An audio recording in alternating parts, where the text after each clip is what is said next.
Cosa Vostra.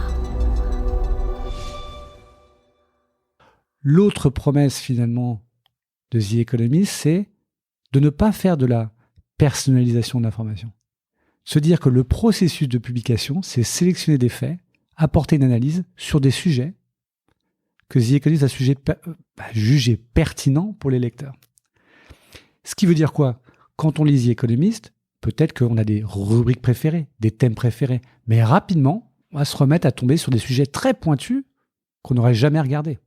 Et c'est vraiment ce débat dans l'information, au moment où tous les médias sont très tentés de faire de l'hyper-personnalisation pour garantir de l'engagement. Oui, ce que permet la data, on en parlera. Ce que permet la data. Mais qui t'enferme dans une bulle. Que tu auras déjà, comme on le sait, dans le monde des requêtes Internet et des médias sociaux. Oui. Et c'est là qu'on revient vraiment sur la promesse de l'information. Il y a très longtemps, l'information, c'était sélectionner des faits qui ont l'importance pour l'homme. Factuel. Après, ça a été les analyser, cette phase-là. Et puis rapidement, quand on voit le succès d'un CNN, et plus précisément de Fox News d'ailleurs, surtout Fox News, c'était d'avoir une opinion et un agenda.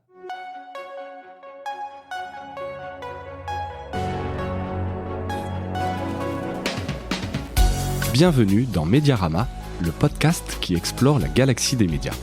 Ici, nous partons à la rencontre de celles et ceux qui façonnent les contenus, les usages et les stratégies de demain. Je suis François Desfossés, cofondateur de Cosa Vostra, agence de conseil tech et créative. Nous accompagnons les médias dans leur transformation digitale. Contactez-moi sur mediarama@cosavostra.com, sur LinkedIn ou sur notre site cosavostra.com.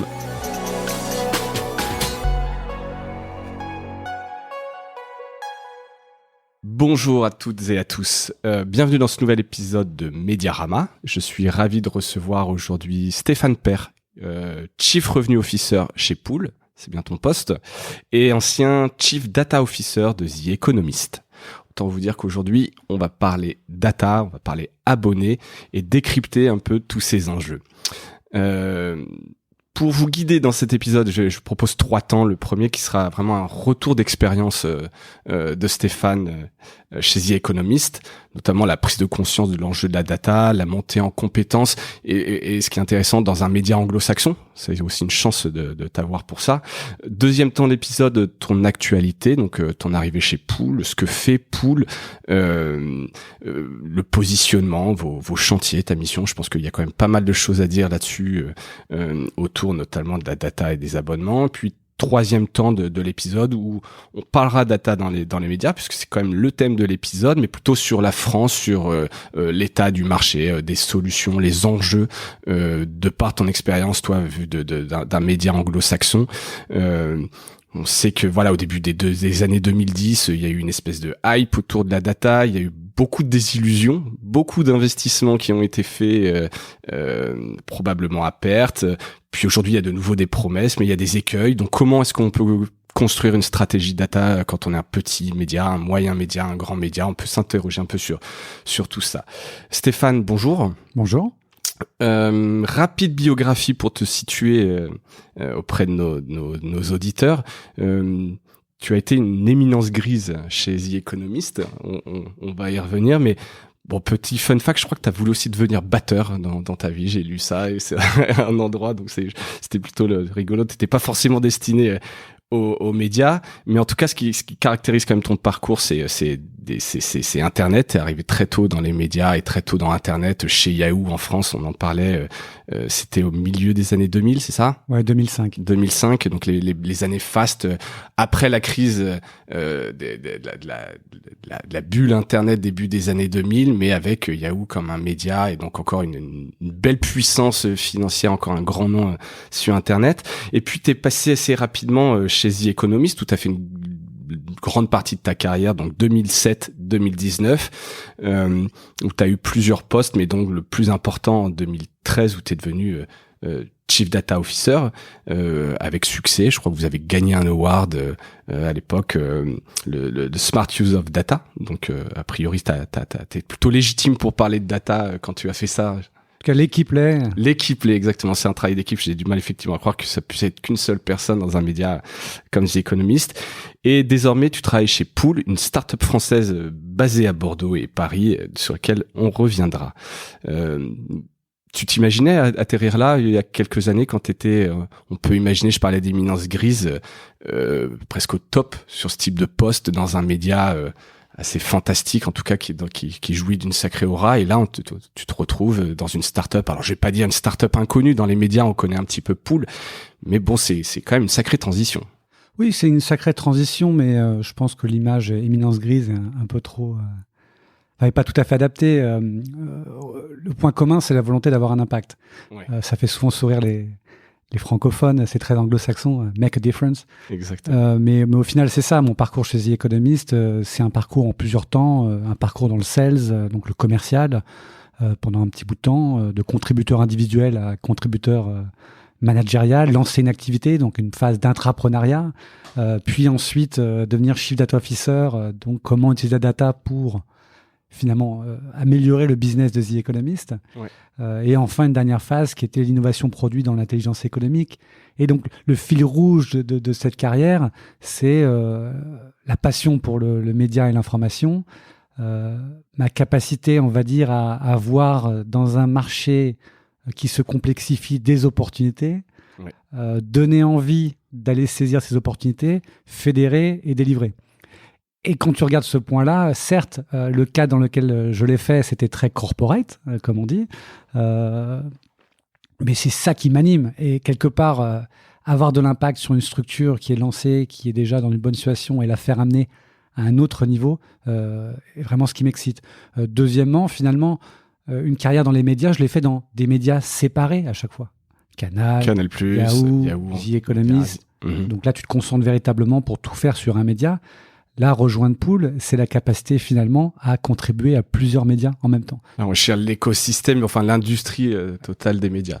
Donc il y a un côté un peu transmission en tout cas. Alors ça c'est le métier, c'est le modèle économique, mais c'est tout ce que tu as appris à un moment donné que tu peux aller porter comme un enseignement auprès des autres médias en apportant les outils qui permettent d'y arriver.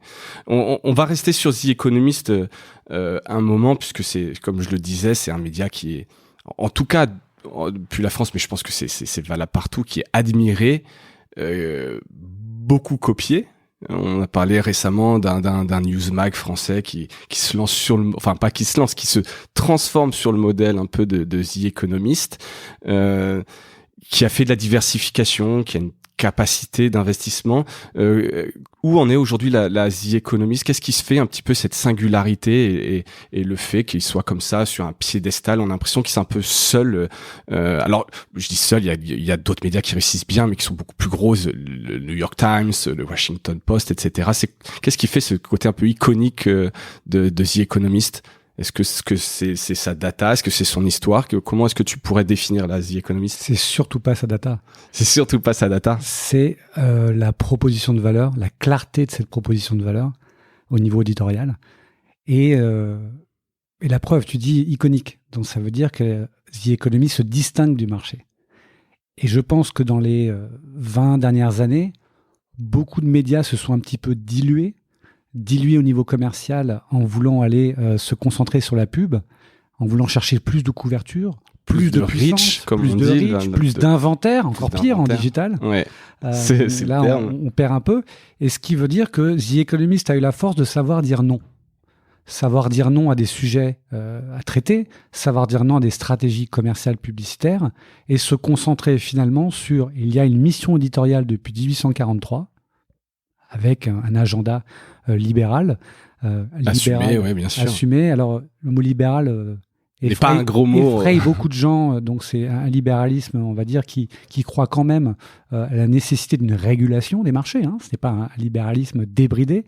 C'est un libéralisme social. Par exemple, The Economist peut se rendre compte, mais est pour le mariage gay, pour la légalisation des drogues, pour le droit de mourir. Il y a beaucoup de causes qui sont soutenues par The Economist qui sont très libérales socialement. Et en effet, au niveau économique, là, la perception est plus claire. Oui. Et donc, ce positionnement depuis 1843, il a toujours été là. Et de même, au niveau fonctionnel dans l'entreprise, la rédaction est absolument séparer du business. Tout le monde le dit, l'expression church and state, on sépare l'Église du pays. l'État. Bien, c'est la réalité chez The Economist. Encore aujourd'hui. Encore aujourd'hui, même s'il y a enfin une collaboration qui n'existait pas au préalable. Mais finalement, le business aide à remplir la mission.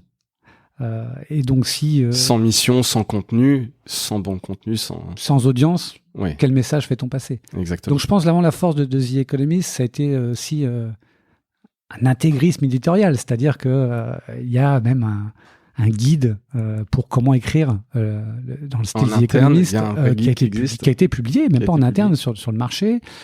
Certains accusent The Economist aujourd'hui de se diluer au niveau de qualitatif, car un peu plus américanisé. Mais donc il y a déjà un intégrisme, on va dire, sur la qualité éditoriale. Les articles ne sont pas signés, ce qui est un parti pris fort, mais ce qui veut dire que c'est toujours The Economist qui s'exprime, et pas des individualités. Oui, c'est exactement. Ce ne sont pas des tribunes, c'est la ligne éditoriale de The Economist. Et le fait finalement de choisir ces thèmes, de choisir ce sur quoi on ne va pas s'exprimer, permet de se différencier sur le marché. Et cette différenciation, elle est éditoriale auprès des lecteurs, et cette différenciation, elle est ensuite auprès des annonceurs et des partenaires dans les différents métiers. Oui, ça en découle derrière. À partir du moment où tu es sûr de ton contenu, ta proposition de valeur, effectivement, tu peux optimiser tout ce qu'il y a derrière. Mais c'est le cœur un peu du réacteur, quelque part. Et c'est pour ça que j'ai rejoint The Economist en partant de chez Yahoo. Je ne lisais pas The Economist. Donc je l'ai lu pour les entretiens d'embauche. Mais ce qui m'avait surpris, c'est en regardant un peu les comptes de résultats, c'était voir si une entreprise qui était bénéficiaire, en croissance continue.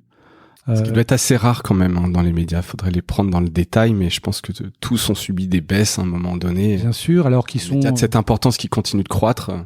Alors les baisses, elles peuvent être liées à des investissements. Hein. Parfois, une baisse est importante pour pouvoir bien se remettre dans une bonne situation. Ouais, quand je parle de baisse, je parle plus de baisse globalement du nombre d'abonnés, sans même entrer encore dans la distinction abonnement print, abonnement numérique, puisque je sais pas si les économistes, d'ailleurs, vous faites la distinction. Est-ce que il y avait une notion d'abonnés tout court?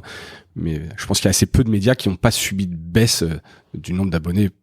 Alors, The Economist en a subi. Les a choisis. D'accord. C'est-à-dire qu'il y a eu des... Donc là, je te parle un petit peu de cette croyance et de ce positionnement éditorial. Oui. Et après, il y a ces choix qui sont faits commercialement. Donc, si tu regardes en 2010, quand il y a les applications, la tablette qui vraiment devient un peu plus une réalité, The Economist a le choix de lancer une offre sur tablette. Et là, contre toute attente, The Economist lance une expérience de lecture. Pas du tout multimédia, pas du tout une offre enrichie, mais une expérience de lecture transposable à la tablette. Et ça a surpris énormément de gens sur le marché. Mais le pari derrière, c'était qu'il fallait adapter l'expérience de lecture aux canaux digitaux et qu'il fallait commencer déjà sur la tablette, puis demain sur le mobile, puis réinventer le desktop, ce qui a pris plus de temps quand même sur le desktop. Et ces choix-là sont importants. Un autre choix a été de dire, je sépare, parce que tu parles de print et digital, un abonnement print, imagine vaut $125 à l'époque, un abonnement digital vaut $125. Un abonnement print plus digital vaut $175. D'accord. Alors donc tu mets au même niveau ton abonnement print et numérique parce que tu considères que tu as une vraie expérience dans les deux cas, tu as une vraie expérience de lecture. C'est pas un satellite du print, c'est pas le contenu qui est juste repackagé. C'est une autre offre qui a autant de valeur. C'est le même contenu, c'est un canal différent. Si tu veux les deux, ça peut être plus cher. Et on s'était inspiré en fait de Netflix à l'époque. Qui avait quand même souvent un modèle que j'entends souvent dire comme un modèle, on s'inspire de Netflix. On a oublié Netflix en tant que livreur de DVD bien à domicile. Sûr, c'était leur premier métier. Hein. Et donc à un moment, Netflix est passé de livreur de DVD à domicile à lancer une activité de streaming. Oui. Que faire de ces deux offres? Est-ce que je l'offre dedans? Est-ce que je l'inclus ou pas? Et Netflix a dit, 2 choix d'expérience, si vous voulez 2, c'est plus cher. Et pourquoi je te raconte ça? C'est que cette décision nous a pénalisés sur le court terme. Le court terme, ça ralentit la croissance des abonnés. Mais l'impact très positif, ça a été de donner une diffusion, donc une base d'abonnés plus rentable, plus profitable, et ce qui nous permet d'investir encore plus ensuite dans le marketing. Oui, c'est ça. Vous n'étiez pas à la course forcément juste au chiffre d'affaires, mais c'était avoir plutôt des abonnés avec un abonnement peut-être plus cher, mais des utilisateurs actifs qui voient la valeur de ce que vous proposez et que tu peux travailler plus individuellement que juste être dans la pure acquisition sur des tarifs plus bas, c'est ça? Exactement. Et le challenge qu'on a tous dans les médias, c'est de se faire ces arbitrages alors qu'on a une pression court terme, mensuelle, pression annuelle, financière, des actionnaires, de croissance, et on aime la croissance, il faut toujours plus de croissance, et qu'il faut te dire que parfois il vaut mieux avancer en palier, et il faut faire ses choix au long cours. Il n'y a pas cette pression chez The Economist. Alors pour être très sincère, je connais pas l'actionnariat des économistes. Je sais que c'était créé par un fabricant de chapeaux il y a un siècle et demi. J'imagine que ce n'est plus lui ni sa famille aujourd'hui. Il y a moins de pression ou est-ce qu'il y a un actionnaire qui a une vision un peu long terme et qui laisse tester justement ce type de formule? Alors, contrairement à pas mal de groupes médias, il n'y a pas un actionnaire, une personne qui détient The Economist en intégralité. Ouais. Il est vrai que jusqu'à il y a quelques années, The Economist était détenu à 50% par le Financial Times. Et quand le Financial Times a été revendu au Nikkei, au Japon, le groupe The Economist a racheté ses parts, ses 50%. Donc les actionnaires historiques, autres que FT, ont racheté les parts. Et il est vrai qu'aujourd'hui, il y a un actionnaire de la famille Agnelli, John Elkann, donc du groupe Fiat, par exemple, qui détient un peu plus de 40% du groupe.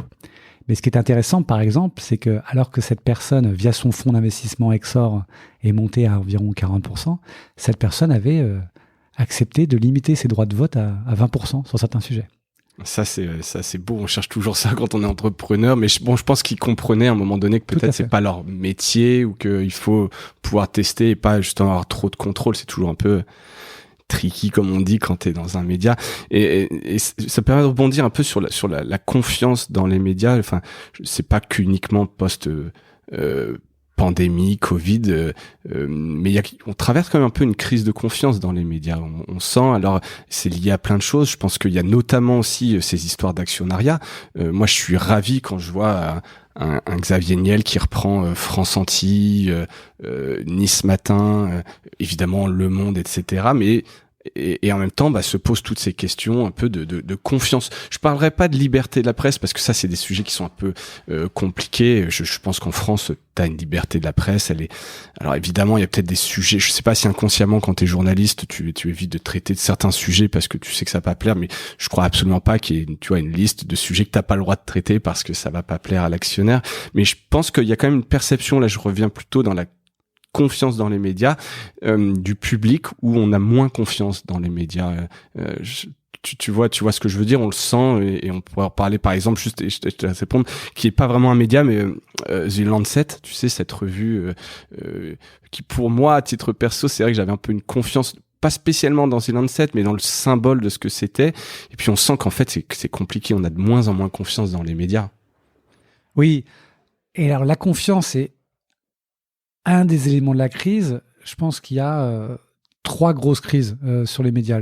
La première qui est la crise du business model, et je pense qu'on va en reparler plus tard. C'est plus le sujet, mais ça m'intéressait d'avoir ton avis bien quand même sûr, là-dessus. Mais qui a commencé déjà il y a un bon bout de temps, avec les problèmes de la dépendance à la publicité.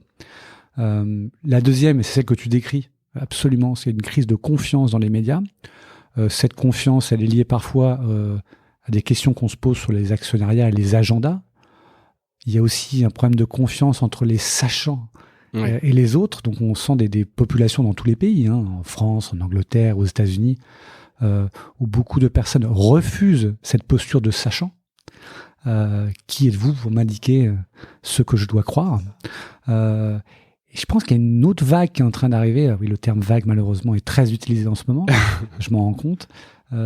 Qui est même un désintérêt de l'information. Moi, ce qui m'affole aujourd'hui, c'est que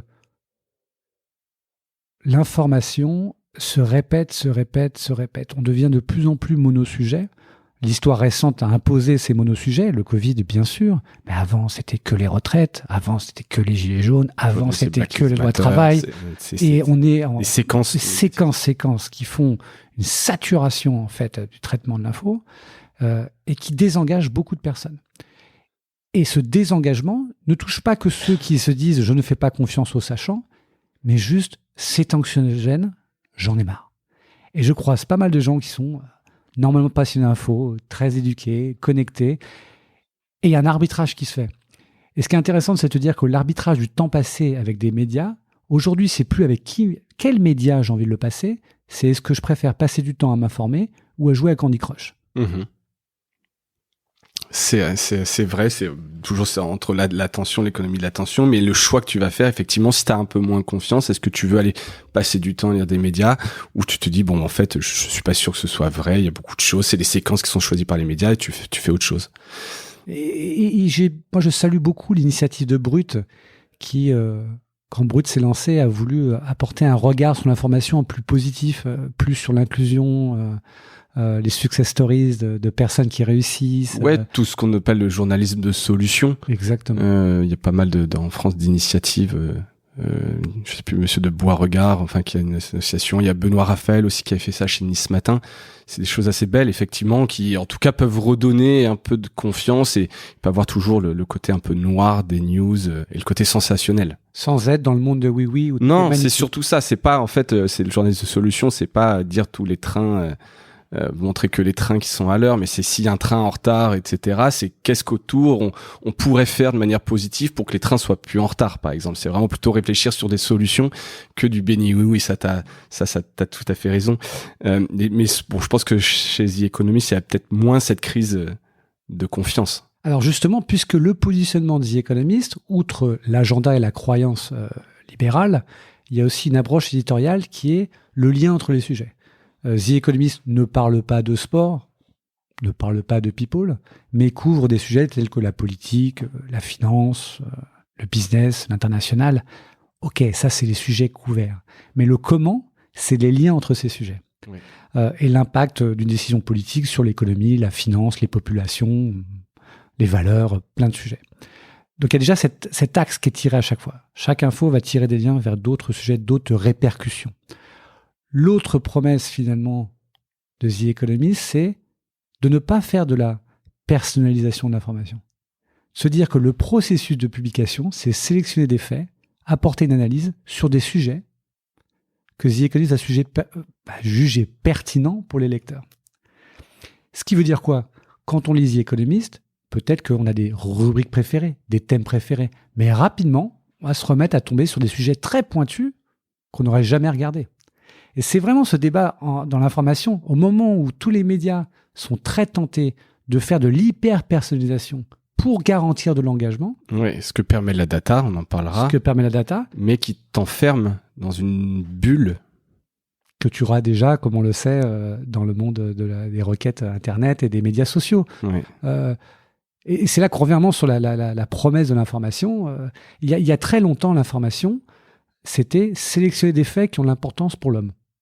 Factuel. Après, ça a été les analyser, cette phase-là. Et puis rapidement, quand on voit le succès d'un CNN, et plus précisément de Fox News d'ailleurs, surtout Fox News, c'était d'avoir une opinion et un agenda. Donc on est passé du fait à l'analyse, à l'opinion, et là on bascule de plus en plus sur le marché, sur le domaine de l'émotion. Et le meilleur ressort de l'engagement, c'est quoi ? L'indignation. C'est l'indignation et la colère. Je regardais une vidéo justement là-dessus qui disait un petit peu que c'est soit les blagues, soit les mèmes sur Internet, toutes ces idées, en fait, c'était un peu comme des germes, un peu comme qui se propagent, se déforment, les gens refont, et celui qui marche le mieux, c'est la colère, parce que en fait, c'est ce qui est assez primaire dans notre cerveau, mais l'engagement autour de la colère, ça polarise, soit t'es pour, soit t'es contre, mais ça vit, et ça, pour les médias, effectivement, quand on se met dedans, mais c'est la boîte de Pandore, en fait. Alors, le taux de clic, 3 leviers. 1, la colère, bien sûr. 2, le chat. Ouais. Le chat, et 3, l'érotisme. Oui, exactement. Donc c'est les trois choses. Bon, les médias sont concentrés sur l'indignation. Oui, plutôt, parce que les deux autres sont peut-être plus difficiles à assumer ou voilà, ils ont du mal à réconcilier avec leur mission première d'informer. Mais effectivement, donc t'es presque à dire qu'il devrait pas y avoir de personnalisation, ou alors vraiment se dire je le fais que pour 5% de mon contenu, pour capter l'attention, mais en fait c'est un vrai retour du front page editor en tout cas, ou de l'éditorialisation de son contenu, dans quel ordre tu le donnes, etc. La personnalisation est un outil d'optimisation, Donc, on va améliorer peut-être la lisibilité sur Facebook en changeant un petit peu les copies, les titres. Oui. On va pousser des newsletters un peu plus adaptés pour plus engagés ou les push notifications. Mais l'ultra-personnalisation crée un problème. Outre le souci sur est-ce qu'on est informé ou pas, il y a même la perception de la marque. Oui. Par exemple, si je suis un prospect d'un média, on va dire The Economist, et si je tombe sur les articles de The Economist sur Facebook, où là les titres deviennent très accrocheurs, que je clique ou pas, je vais avoir une perception que The Economist a ce ton très accrocheur. Oui. Alors que ça ne sera pas la réalité quand je vais aller m'abonner et le lire. Et là, il y a eu un petit souci, je pense, où la fascination de l'optimisation marketing, qui est très importante pour optimiser la lecture, les coûts d'acquisition, c'est nécessaire. Le moyen de le faire, parfois, a cassé la perception de certaines marques. Et l'impact long terme, qu'on ne voit pas, c'est « mais pourquoi j'irais lire ce média ? Pourquoi j'irais passer du temps ?» Donc, on parlait de proposition de valeur. Quelle est ma proposition de valeur ? Est-ce qu'il y a une clarté sur cette proposition de valeur ? Donc, mes lecteurs et prospects la comprennent. Et quel est le bénéfice de me lire ? Oui. Pourquoi j'irais donner peut-être 15 € par mois, en plus de mon Disney+, de mon Netflix, et encore de Candy Crush, bien sûr. Toujours. Parce qu'il est toujours là, Candy Crush. C'est toujours la bonne Je comparaison. ne joue pas à Candy Crush. Hein. Non, mais je joue c'est à le... Fortnite. Tu joues à Fortnite. Avec les enfants de 4 ans, mais... J'imagine. Mais effectivement, et puis... et presque la proposition de valeur, et puis c'est aussi même sur presque le désabonnement. J'en parlais la semaine dernière avec Jérémy Parola, justement, de Reworld, et tu parlais de Netflix qui permet à ces...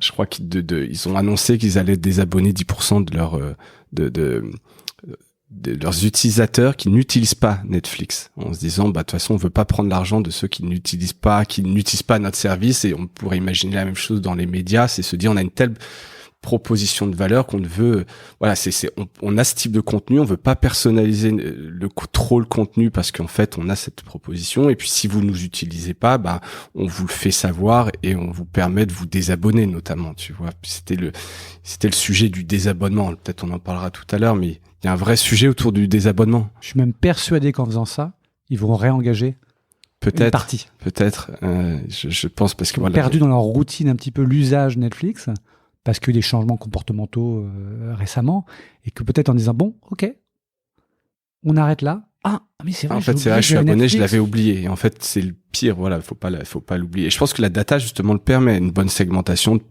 permettrait justement de communiquer auprès de cette partie qui n'est pas active sur ton média. Voilà pour The Economist. Donc, tu as fait quand même pas mal de choses, mis en place la data au centre, pas mal de diversification aussi. Donc ça, c'est ce que tu disais. Qu'est-ce que vous avez mis en place comme diversification au dehors de ton travail sur la data, sur les abonnements, le marketing, etc. Est-ce qu'il y a des choses notoires qui ont été faites dont on pourrait s'inspirer des médias aujourd'hui en France ? Parce qu'on parle beaucoup de diversification, mais souvent la diversification, ça se résume à je vais faire un salon, ou je vais faire un job board, ou le côté très héritage des petites annonces ou annonces légales, etc. Mais est-ce qu'il y a eu des choses chez The Economist qui sont notoires en termes de diversification ? Oui. Et depuis 1950. D'accord, donc c'est pas que depuis l'arrivée de Stéphane Père. Non, loin de là. Loin de là. Et donc The Economist, c'est peut-être moins connu pour cela, mais The Economist a en effet une activité d'éditeur, qui a un business model qui vient de la publicité et de l'abonnement, mais aussi une activité d'intelligence économique. Et donc depuis, après la Deuxième Guerre mondiale, beaucoup de personnes venaient voir un peu la rédaction de The Economist en disant vous pourriez pas nous faire des chiffres et des analyses de performance de l'économie sur tous les pays du monde, ça serait super. Et au bout d'un moment, ils ont lancé une division qui s'appelle The Economist Intelligence Unit, EIU, et la promesse de ce business d'intelligence économique, c'est d'être en capacité tous les mois d'avoir des chiffres sur 200 pays, l'économie de ces 200 pays, de faire des analyses et des prédictions à court, moyen, long terme. Plutôt sur la démographie, sur la monnaie, sur les matières premières, dans des choses très macro. Donc en effet, tu me dis, qu'est-ce que j'ai fait sur la diversification ? J'ai plutôt travaillé avec les équipes de ce métier d'intelligence économique pour se dire en quoi la data pourrait permettre d'améliorer ce métier d'intelligence économique.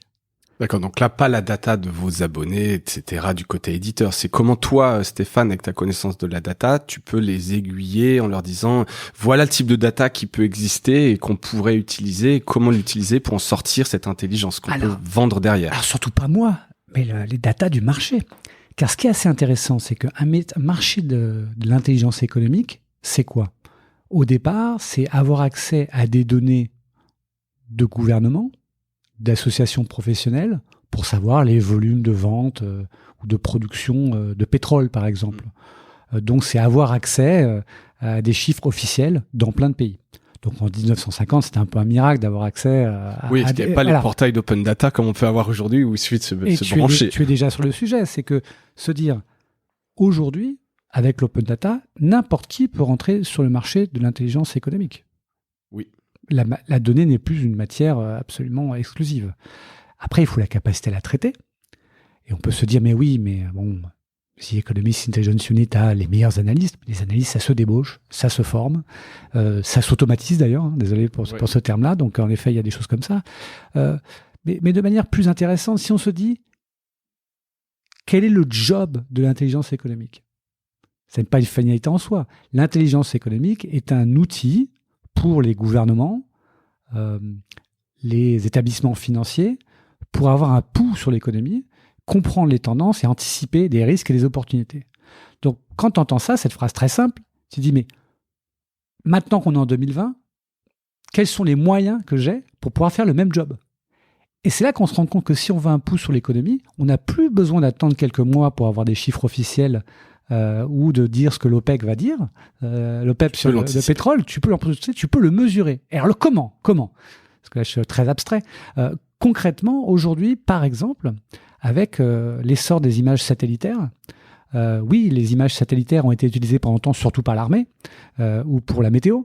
Mais aujourd'hui, les images satellitaires permettent d'observer, par exemple, les champs de céréales aux États-Unis et d'anticiper les volumes de production de céréales plusieurs mois à l'avance.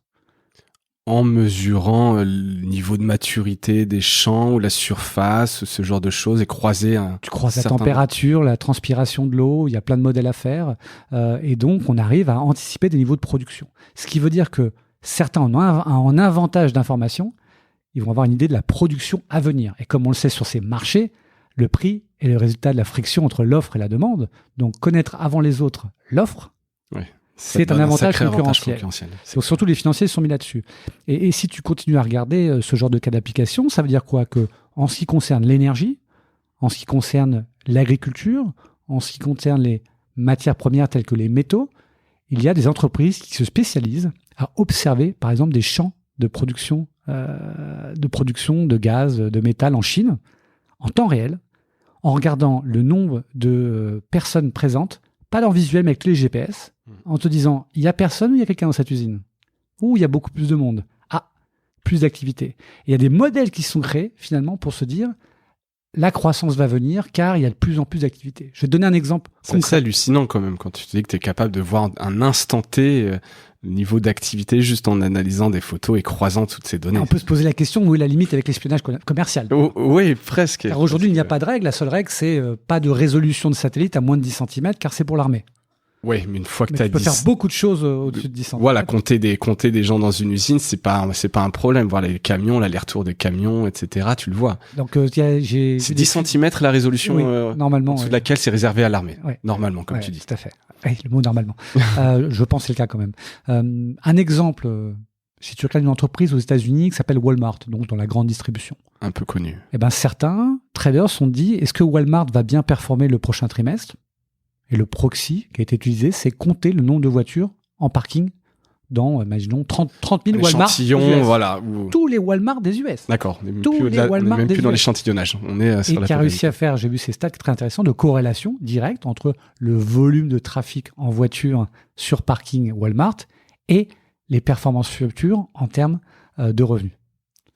Donc voilà, ça c'est pour donner des exemples. Mais ce qui veut dire qu'un métier comme EIU, donc The Economist Intelligence Unit, devait pas seulement protéger son business model, mais aussi avait la moyen de se réinventer en proposant pas seulement des données macro et des perspectives longues, mais des données peut-être plus fines, qui anticipent des changements de marché.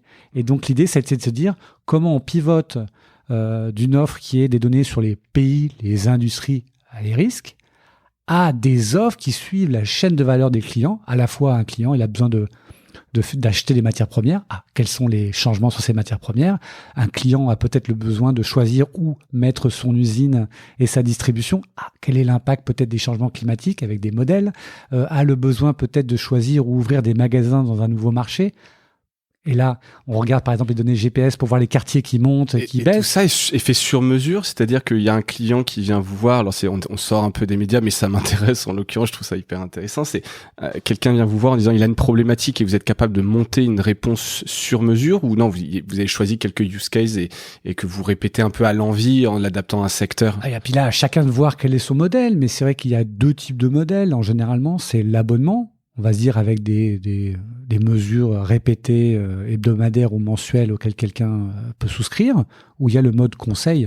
Donc c'est vrai que nous, on a fait face à des marques qui, par exemple, nous disaient « Je rentre en Chine, quelles sont les villes que je dois cibler et quel quartier ouvrir mes magasins ?» Donc un vrai cahier des charges et vous devez répondre. Et là, il y a le mélange à la fois de la compétence clé qui est en fonction de votre marque, de ce qui passe bien dans d'autres pays, les données socio-démographiques favorables sont plutôt celles-ci, ce qui nous laisse à penser que ces villes sont les plus importantes. Et après, il y a le côté plus data dont je te parlais avec les capteurs, qui permettent d'estimer quels sont les meilleurs quartiers par rapport au trafic ou au type de clientèle.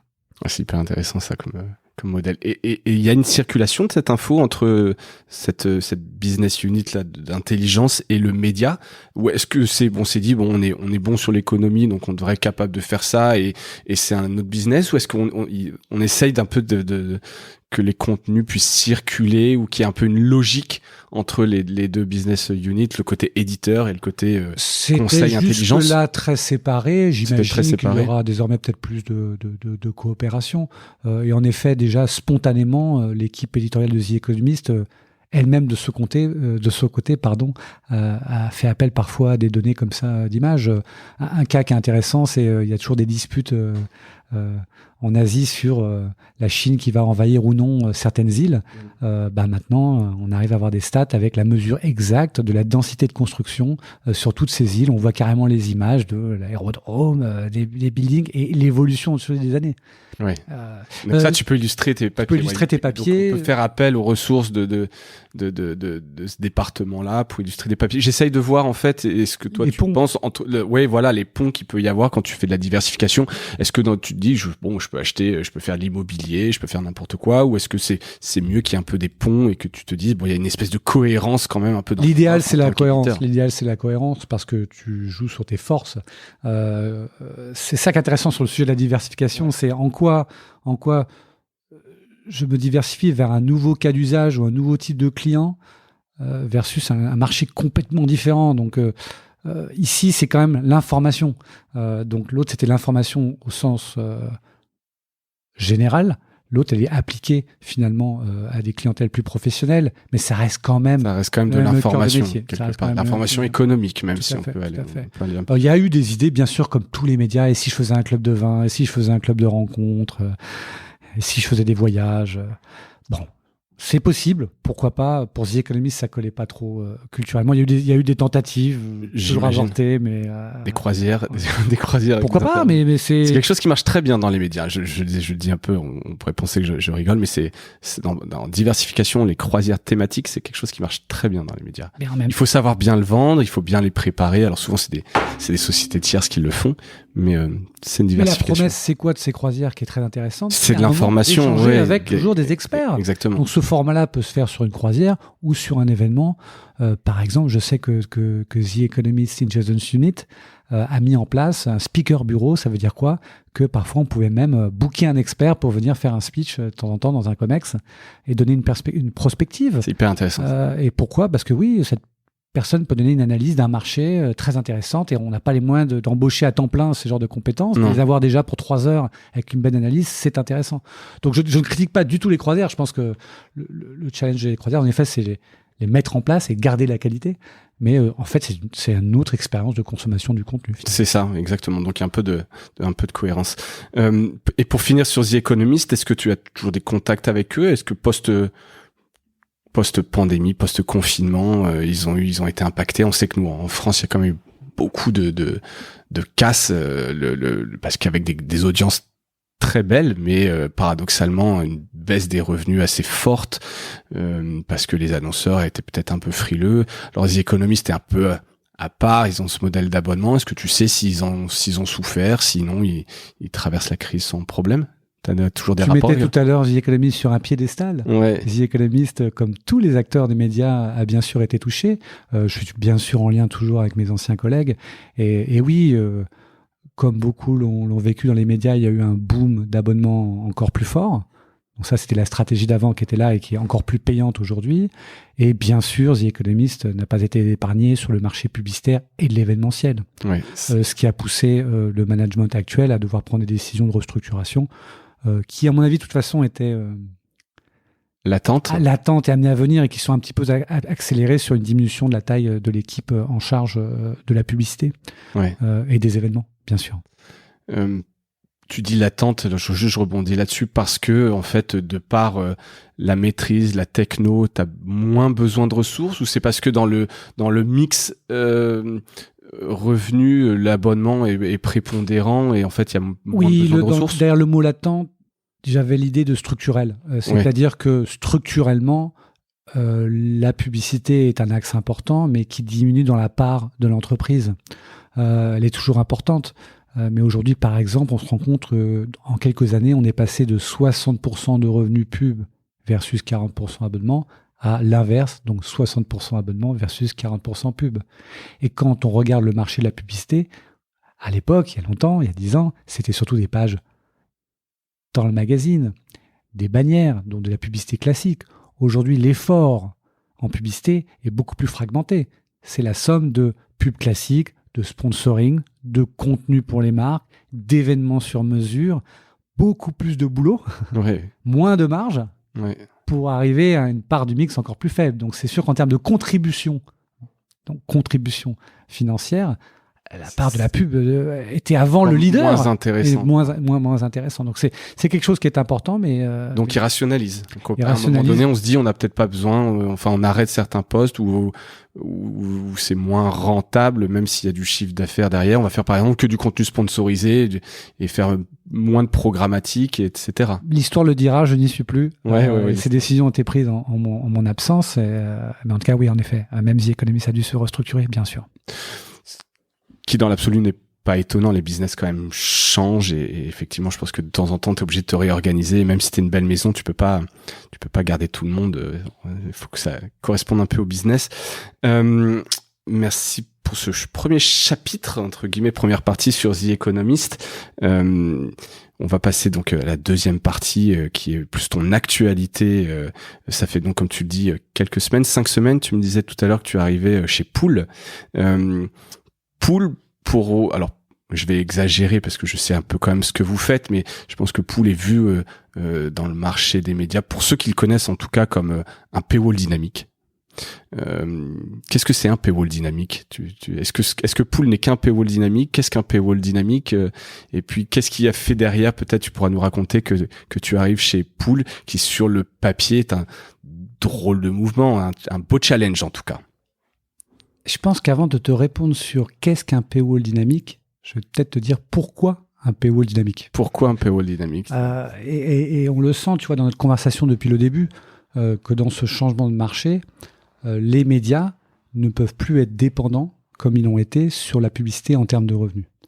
Et cette vague s'est accélérée, cette tendance, cette nécessité, finalement, d'avoir d'autres lignes de revenus qui pourraient être liées à la diversification, mais principalement quand même par rapport à l'abonnement ou la distribution de contenu payant. Donc de manière marché structurelle, il est important plus que jamais de tout faire pour que les médias renforcent leur ligne de revenus sur le contenu payant. Ou même en lance. Exactement, puisque oui, bien sûr, il y a des lancements, puis et il y a des médias qui étaient gratuits, qui seront gratuits, donc ils doivent aussi se poser un peu des questions. Et on en voit qui se posent de plus en plus de questions, ce qui est intéressant. Donc ça, c'est le contexte. Après, il y a le comment. oui, je veux croître ma ligne de revenus payante. Oui, je veux lancer une ligne de revenus payante. C'est un sacré chantier. Une des tendances qui a été pratiquée par beaucoup, c'est de se dire maintenant, il va falloir payer. Donc, on met en place ce qu'on appelle un paywall, qui veut dire maintenant, il va falloir payer. Et certains ont déployé des systèmes qui fait, au bout de tant d'articles, on paye maintenant. Ce qu'on appelle le metered paywall. Donc voilà, donc il y a déjà une première approche, au bout de tant d'articles, alors tu dois t'abonner. Moi, j'aime bien me dire qu'on ne devrait pas appeler ça un paywall, mais une invitation à s'abonner. Je joue un peu avec les mots. Non, mais c'est l'esprit, en fait. L'esprit, c'est de donner envie. Et quoi de plus important que de permettre aux lecteurs de découvrir le contenu avant de leur donner de s'abonner, leur demander de s'abonner. Encore une évidence, hein. Moi, mes propos sont souvent très, très simplistes et je crois au bon sens paysan, c'est de se dire, et on l'avait vécu chez The Economist il y a longtemps, que le meilleur moyen de recruter des abonnés était de distribuer notre contenu. Et c'est pour ça qu'on avait changé nos campagnes d'acquisition en arrêtant de dire si vous venez chez nous, alors moins 70% ou je ne sais quoi, mais des articles étaient poussés dans les bannières. J'avais vu ça, c'était très très intéressant, ça avait bien marché.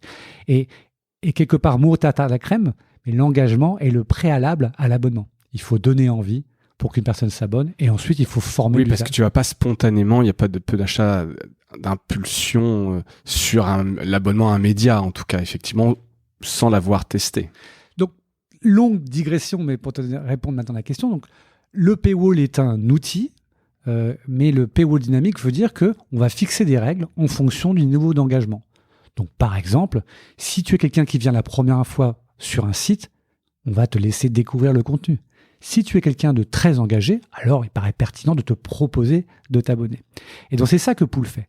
Pool permet à des marketeurs, donc l'équipe marketing au sein d'un éditeur, de pouvoir comprendre la structure de l'audience, le niveau d'engagement, et ensuite de mettre en place des scénarios pour mieux les convertir en abonnés payants.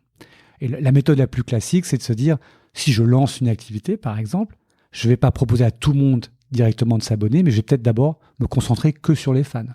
Donc Pool va proposer un analytics qui permet d'analyser c'est quoi la proportion de mes fans et de créer un petit scénario. Alors si quelqu'un est fan, au bout de 5 articles, proposer de s'abonner à une newsletter, puis ensuite proposer de payer par exemple. C'est des marches un peu moins hautes. En fait, c'est plutôt que d'avoir un mur, donc ce wall, ce paywall qui peut être un peu dur, ou une marche un peu dure à franchir, on va avoir des scénarios qui permettent un peu de prendre par la main et puis que ce soit moins douloureux d'arriver à l'abonnement, quoi. Et ça se fait donc en plusieurs étapes. En plusieurs étapes. Et donc, pour un marketeur, l'important, c'est d'être capable d'avoir des intuitions, de les tester sur une population plus fine, même faire de l'A/B testing, donc tester différents scénarios, pour ensuite se dire, OK, je suis confiant, ça marche bien.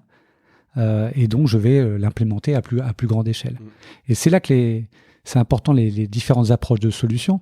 Moi, ce qui m'a plu, tu me dis pourquoi un peu je viens chez Pool. Déjà, de manière informelle, j'avais des échanges avec Maxime Monet, le CEO, depuis 3 ans. On échangeait de manière libre sur son métier. Alors, je ne le connaissais pas personnellement. Mais cette idée, finalement, d'arriver progressivement, d'avoir l'engagement comme clé d'une bonne stratégie d'abonnement, d'une bonne stratégie produit, pour moi, c'est un axe très fort. Et le deuxième axe, c'est que la solution, en fait, donne de l'autonomie aux marketeurs. Parce que parfois, il y a des très belles solutions qui existent, mais qui sont tellement avancées qu'elles nécessitent pas mal de dépendance au niveau développement, avec des équipes informatiques et des priorités différentes. Donc, ce qui est compliqué parce que ça te laisse quand même moins d'agilité pour tester. Tu parlais justement de tester pour les marketeurs, donc ceux qui utilisent un peu ces outils-là. Ils ont besoin de pouvoir tester rapidement. Tu parlais d'A/B testing, etc. Donc, il faut absolument qu'ils aient la main sur l'outil pour pouvoir faire de la segmentation eux-mêmes, identifier des cibles, faire tous ces scénarios. Il faut qu'ils puissent le faire eux-mêmes, effectivement. Et ça, c'est... Donc, toi, je t'ai un peu répondu sur qu'est-ce que c'était qu'un paywall dynamique, un peu le comment de Pool qui permet de donner la main au marketeur sans avoir trop de dépendance technologique, ce qui est très important. Et ça, c'est un enseignement que j'ai eu dans ma carrière. Quand j'étais chez The Economist en tant que Chief Data Officer, j'ai moi-même fait l'erreur de vouloir monter des gros bousins très big data avec des scoring automatisés, des choses comme ça. Et tu parlais de la hype tout à l'heure. Hein.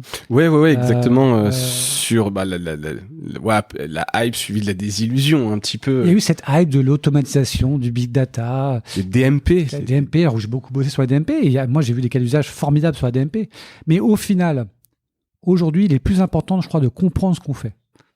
Et que je ne crois plus, ça c'est une croyance personnelle, hein, je ne crois plus au système complètement automatisé où la machine décide de l'arbitrage de décision. Je pense qu'il est important d'avoir le contexte, de comprendre pourquoi cet arbitrage se fait. Et que quelque part, oui, on peut arriver à une personnalisation marketing à terme one-to-one, comme on dit, mais déjà commencer en disant, OK, mon audience, elle est faite comment ? Quelles sont les grandes cohortes dans cette audience ? Comment je les traite ? Je teste. Est-ce que ça marche ou pas ? OK, ça marche, j'en fais plus. Et après, tu peux commencer un peu à évoluer sur des choses un peu plus algorithmiques. Mais ce préalable, je pense, est nécessaire. L'intelligence humaine, on en revient, tu peux pas avoir de paywall dynamique ou ce genre de solution si t'as pas en fait en face quelqu'un qui comprend ça. C'est plus important que même que le choix de l'outil presque. Oui, je pense que c'est plus important que l'outil. Les éditeurs, alors c'était un peu la troisième partie, mais c'est pas très grave parce qu'on y est, mais j'en vois pas encore beaucoup. Alors, par éditeur, il y a des petits, il y a des moyens, il y a des gros, mais ce poste-là, est-ce il a un nom? Parce que bon, t'es dans un petit, tu peux être responsable du marketing. Là, c'est quoi? C'est le marketing utilisateur, c'est le responsable des fidélisations, c'est au niveau des clients. Au niveau des clients, chez les publishers. Chez les publishers, alors ça va dépendre, mais principalement, c'est les personnes en charge du marketing abonnement, qui parfois sont séparés en deux types de fonctions, abonnement plus historique, print versus digital marketing. Ce qui est intéressant, c'est qu'on voit plusieurs personnes autour de la table à chaque fois. Ce sujet, finalement, de l'engagement digital amène autour de la table le département plus traditionnel de l'abonnement, les personnalités marketing spécifiques digitales. Mais on voit maintenant autour de la table aussi l'équipe éditoriale qui se pose des questions. Parce que derrière un outil qui est un outil de paywall dynamique, bon, quand on voit des blocages, ça permet de comprendre d'autres soucis. Un exemple concret, si un paywall peut-être ne marche pas bien, c'est peut-être pas que la règle de nombre d'articles n'est pas bonne, c'est peut-être que le message qu'on donne n'est pas bon. Encore une fois, pourquoi donner envie de s'abonner ? Oui. Si je dis juste cliquez ici et recevez notre magazine toutes les semaines, plus la newsletter, pas forcément intéressant. Je veux dire, il faut presque impliquer la rédaction dans les messages complètement publicitaires. Parce que je pense notamment au Guardian. Tu sais, donc ce modèle qui est gratuit avec un appel à la souscription libre. Et le message qui est sous chaque article, je sais qu'ils l'ont travaillé des centaines et des centaines de fois à la virgule près pour voir celui qui scorait le mieux. Et ils le retestent un peu en permanence. Et tu regardes en France, Alter Eco, un message clair et différenciant qui est abonnez-vous à un média qui n'est pas détenu par un milliardaire. Ouais, c'est leur choix, mais ils se distinguent, c'est donc clair. Tu invites les médias à trouver leur positionnement, en tout cas dans le message sur l'abonnement. Donc la conversion permet, via l'analyse, de voir des points de blocage. Ah, mais en fait, c'est pas juste mon parcours marketing qui va pas, c'est peut-être mon message. C'est peut-être mon message. Et c'est là que c'est un peu plus, je trouve que c'est intéressant, c'est que l'outil fait un job très clair, mais permet de voir des opportunités aussi. Et donc là, c'est ce que vous faites chez Pool, c'est pas que l'outil, tu dis, mais c'est vraiment cet accompagnement, parce qu'en fait, comme tu l'as dit, j'imagine l'outil, tu le branches entre ta boutique et ton article, juste avant ton article, ça doit être simple, mais derrière toutes ces réunions dont tu parles, cet accompagnement. Alors nous, chez Cosa Vostra, on travaille avec pas mal d'éditeurs. Souvent, les gros éditeurs sont un peu équipés, mais chez les petits, les moyens, c'est pas encore des sujets qui sont en tout cas tout le monde a conscience que c'est important, mais très peu le maîtrisent. Et nous on arrive même des fois chez des éditeurs où il n'y a pas la ressource en face. Ils aimeraient avoir un paywall dynamique et se dire on veut faire plus d'abonnements, mais sans forcément avoir des fois conscience qu'il faut une ressource à mi-temps ou à plein temps sur ces sujets-là. Vous faites un peu cet accompagnement-là, vous le faites en délégation, vous formez les gens, comment? Parce que j'imagine c'est presque l'évangélisation un peu sur ce sujet, au-delà de la technique. Hein. Alors, au-delà de la technique, on fait deux choses pour accompagner, aider à l'adoption et donc à une meilleure pratique. La première, c'est que on a monté un outil de benchmark, donc de comparaison, avec le marché. Qu'est-ce que ça veut dire? C'est qu'on a lancé un outil qui s'appelle le Digital Media Review, qui fait que tous les clients de Pool, mais aussi tous les membres du geste, peuvent déployer le script, par exemple, de Pool, et avoir accès à leurs métriques de conversion sur l'abonnement. Ça veut dire quoi concrètement? Ils vont voir, j'ai tant d'audience, tel pourcent a été exposé à mon paywall, tel pourcent a été sur une page d'abonnés, tel pourcent s'est abonné. Ça marche avec n'importe quel paywall, n'importe quel techno, c'est juste un script que les éditeurs peuvent mettre?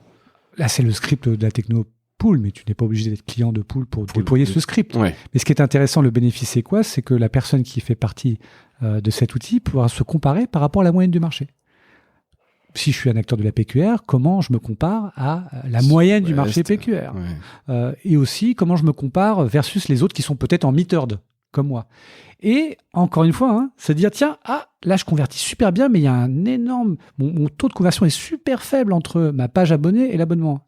J'ai peut-être un problème sur mon parcours. J'ai peut-être un problème de pricing. Et ça va permettre de réfléchir. Donc ça, c'est vraiment un outil benchmark. L'autre initiative, bien sûr, c'est qu'on a monté une structure de conseil qui s'appelle Underlines, qui permet aussi de travailler avec les éditeurs en se disant, OK, il y a un outil, certes. D'ailleurs, vous n'êtes pas obligé d'être client de cet outil, vous pouvez avoir un autre outil. Et dire quels sont vos objectifs, quelles sont donc les actions qu'on doit prioriser pour avoir des résultats concrets dans les 3 prochains mois. Donc c'est vraiment, c'est pas de la stratégie au sens très large, c'est vraiment identifier des plans d'action très concrets pour livrer des résultats. Car comme tu l'as dit, identifier un use case et comment on le met en place. Comme tu l'as dit, il n'y a pas toujours les ressources nécessaires côté éditeur, ou même avoir un regard extérieur aide. Et vous le savez, je pense dans votre pratique, que venir un petit peu sans avoir été responsable de choix historiques depuis 2 ans, c'est plus facile de le challenger quelque part. Donc on amène un regard différent. C'est ce qu'on fait. Et voilà. Et là, c'est là que ça permet de mettre tout le monde autour de la table en disant, OK, on va analyser votre audience, on va identifier les opportunités et on va vous pondre un plan d'action pour les 3 prochains mois peut-être. D'accord. Voilà. Et le suivre pour que l'implantation du paywall soit un succès. Mais pas que ça. La stratégie plus globale, les métriques, c'est plutôt ta transformation, le nombre d'abonnés que tu as pu prendre, etc. Ouais. Et qu'est-ce que tu apportes toi à Pool là par curiosité? Donc tu as cette connaissance des éditeurs, de la data, c'est plus sur cette partie conseil. Est-ce que c'est Alors j'ai un double rôle et peut-être que j'apporte 2 choses complémentaires. Le premier rôle, c'est j'ai rejoint l'équipe de Pool pour en reprendre la direction commerciale et l'ambition, après une belle histoire en France, puisqu'il y a environ 100 sites médias qui sont clients en France, c'est d'aller chercher de la croissance à l'international. D'accord. Dans mon parcours, justement, j'avais lancé une alliance média en 2010 aux US en partant à New York. Donc j'avais réussi à fédérer environ 65 sites médias pour créer un Laplace Média. La place média américaine. En 2010. Faire face aux mastodontes. Exactement. Donc j'ai, on va dire, une connaissance des marchés anglo-saxons, US, UK. Donc je viens aider un petit peu à renforcer avec un carnet d'adresses, une fibre commerciale aussi. Qu'on sent, puis un amour des médias, puis une connaissance un petit peu de ce... Et du contexte. Et ce contexte métier, quelque part, il est important non seulement pour le produit et les futures améliorations au produit ou même autres produits à lancer, mais je le mets aussi au service du coup de l'activité de conseil en tant que partenaire. Donc voilà, selon les opportunités, je suis à la fois sales ou à la fois consultant. Consultant. Il faut travailler la schizophrénie. Et non, exactement. C'est un peu ça dans ces métiers-là. Il faut savoir un petit peu tout faire. Écoute, donc je pense que tu vas avoir un petit peu de boulot effectivement sur Pool. Je pense que les prochaines années vont être passionnantes. On suivra ça, puis peut-être on pourra se revoir dans quelques temps pour faire un petit peu J'ai hâte de te raconter. Là, on vient juste de démarrer. On l'a pas annoncé, mais on a démarré sur le marché américain. Donc, ça va être intéressant de voir si on arrive à prendre de la part de marché. Est-ce qu'il est possible de prendre la place de Piano chez The Economist? Ça, seul The Economist décidera. Je vais quand même pas aller revoir mes anciens collègues directement. Non, pas directement, mais souvent, les portes s'ouvrent un peu plus facilement. Oh oui, j'aime bien la séparation dans ce genre de moment. Ça sert à rien de... Je suis trop frais pour revenir avec une casquette de sales. Effectivement. Laissons-les faire leurs propres conclusions et on verra. Bon, écoute, on suivra ça. Dernier temps un peu de ce podcast, voilà qu'on revienne. Alors, on l'a un peu fait quand même sur la data dans les médias français notamment, puisque c'est nous le marché aussi sur lequel on est. On l'a dit tout à l'heure, il y a eu une hype autour de la collecte de la data. On a senti une espèce de nécessité imposée de s'équiper. Comme je le disais, il y a eu les DMP, il y a eu des CRM, maintenant on parle de CDP, la Customer Data Platform. On parle de plein d'outils et beaucoup de gens ont investi, et je le disais, assez massivement, et puis derrière un peu de désillusion parce qu'en fait on se retrouve avec des gigaoctets, des téraoctets de données sans vraiment trop savoir qu'en faire. C'est quoi la bonne pratique aujourd'hui? Si on est un média et qu'on se dit bon bah je m'y mets, j'arrête de donner mon contenu gratuitement, je mets un paywall, je mets un paywall dynamique, j'ai plein de points de contact, comment je collecte tout ça? Comment je m'y mets? Quelles sont un peu les bonnes pratiques que tu donnerais aujourd'hui à un éditeur? La DMP, par exemple, est un bel outil pour améliorer les solutions publicitaires. Donc la DMP est vraiment Toi, c'est très orienté publicitaire, une DMP. Oui, en tout cas, c'est là que ça performait le mieux, car la DMP permettait de connaître des choses sur l'audience via les places de marché. Donc, par exemple, une DMP déployée sur un site permettait de qualifier l'audience et de savoir peut-être le niveau de revenu ou la profession, alors que cette donnée n'était pas collectée directement. Donc c'est vrai que la DMP permettait des ciblages plus fins. Et je dis bien permettait parce qu'il y a des changements en cours, et permettait ensuite de toucher ces audiences ailleurs, donc de faire du retargeting. Donc cet outil a très bien marché pour les annonceurs ou même pour les publishers en tant que marketeurs eux-mêmes. Oui. Quand on souhaite avoir des abonnés, il est intéressant de pouvoir identifier le cœur d'audience et peut-être d'aller modéliser d'autres audiences qui seraient très proches pour les convertir, etc., etc. Voire imaginer des offres spéciales autour d'un thème, etc. On peut pousser après la réflexion. Tout à fait. Donc ça, d'ailleurs, j'avais beaucoup travaillé sur ce sujet. The Economist, on avait mis une DMP en place dès 2014 et ça a été vraiment très positif en termes de revenus publicitaires et d'acquisition d'abonnés, car suite à la mise en place d'une DMP, on avait réduit nos coûts d'acquisition par 2 en médias payants. C'est énorme. Parce qu'il y avait, pardon de t'interrompre, une identification des prospects de manière plus fine, mais aussi une belle stratégie de communication. Attention, hein, derrière la mécanique... Vous aviez mis les moyens, effectivement, pour optimiser un peu tout ça. Donc, la technique et le contenu. La DMP, oui. Je pense que ce qui est plus important aujourd'hui, outre la DMP qui est quelque chose d'intéressant, c'est que pour un éditeur, c'est de faire les liens entre l'engagement et la transaction. Donc, être capable de voir tous les points de contact de l'audience avec le site, avec l'application, avec les newsletters, avec les push notifications, tous ces canaux qui sont finalement détenus par les éditeurs, et à la fois l'environnement plus transactionnel, donc généralement qu'on appelle CRM, avec qui est-ce qui est abonné, n'est pas abonné, pour combien de temps, à quel prix, sur quelle offre. Donc cette capacité à faire le lien permet quoi ? Permet finalement de se dire quel type d'engagement fait que quelqu'un a plus une probabilité de s'abonner. Donc d'identifier des audiences en affinité pour mieux cibler. Ou quand quelqu'un est abonné, être capable de voir quel est le lien entre l'usage et la fidélisation. Disons, je vais te donner un exemple concret de qu'est-ce qui peut être fait. Et après, je te dirai le comment. Donc l'exemple du qu'est-ce qui peut être fait, chez The Economist, on m'avait posé la question, quand j'étais Chief Data Officer, y a-t-il un lien entre l'engagement et la fidélisation ? Bon, on peut imaginer spontanément oui, mais une fois que tu as dit ça, comment tu le prouves ? Je suis arrivé avec un magnifique slide en disant oui. Merci, au revoir. Parce qu'on a mis en place cette capacité à faire le lien entre l'engagement et le CRM. Mais on était capable ensuite de savoir la contribution de la newsletter versus le desktop, versus l'application, versus d'autres canaux. Et parce que oui, on arrivait à voir que sur 12 semaines, il y avait vraiment un lien, c'est-à-dire qu'on voit une courbe qui fait que si quelqu'un est très engagé, alors elle reste plus, le fameux stick rate. Mais l'important, c'est de se dire où est-ce qu'on va commencer ? Quelle est la prochaine action la plus importante ? Parce que il y aura le plus d'impact. Plus d'impact direct. Et grâce à la data, la capacité à faire le lien entre tous ces sujets, on a pu identifier que les 4 premières semaines étaient critiques. Okay ? On a pu identifier que c'était pas les newsletters qui étaient le plus important pour The Economist à ce moment-là. Et que c'était un petit peu d'engagement qui était important. Parce qu'entre 0 et quelques pages vues, il y avait vraiment un saut en termes de fidélisation. Et que c'était l'application tablette qui était le plus gros contributeur pour augmenter la fidélisation. Ouais, ce que tu peux pas penser spontanément. Voilà. Eh bien, ça veut dire quoi ? Je reviens sur cette idée de bon sens paysan. C'est que avant de rentrer dans une machine d'automatisation de la fidélisation, on a vu que on fait peut-être un mauvais job quand on active un nouvel abonné. et qu'on a dû revoir notre scénario de ce qu'on appelle onboarding, donc d'accueillir les nouveaux abonnés pour bien expliquer l'offre, les remercier, mais aussi les inciter à télécharger l'application, puisque l'application permettait de créer un usage récurrent, donc de former un usage, encore une fois l'engagement, et donc de fidéliser. Donc le comment, maintenant le comment. Je pense que ça, ce genre de sujet, il y a tellement de cas d'usage à faire.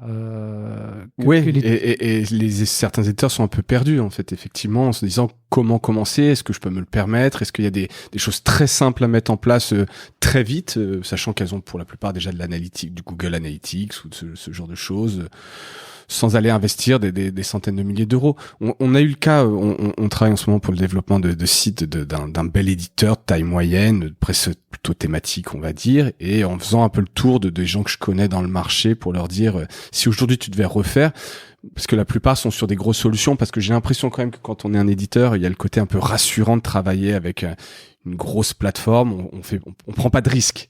Tu vois ce que je veux dire? On peut pas venir me reprocher, c'est comme les cabinets de conseil, on peut pas me reprocher d'avoir travaillé avec un EY, même si le résultat est décevant. Et j'ai l'impression qu'il y a un peu ça dans certains grands groupes. Alors, je ne dis pas que toutes les plateformes sont mauvaises, hein, mais que souvent, dans ce que j'ai vu, elles sont sous-exploitées. Ça coûte très cher et en capex et en opex. Le run, enfin, le coût de l'abonnement, ça coûte vraiment des fortunes.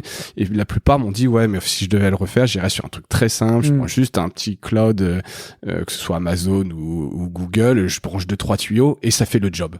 C'est vrai, c'est aussi simple que ça?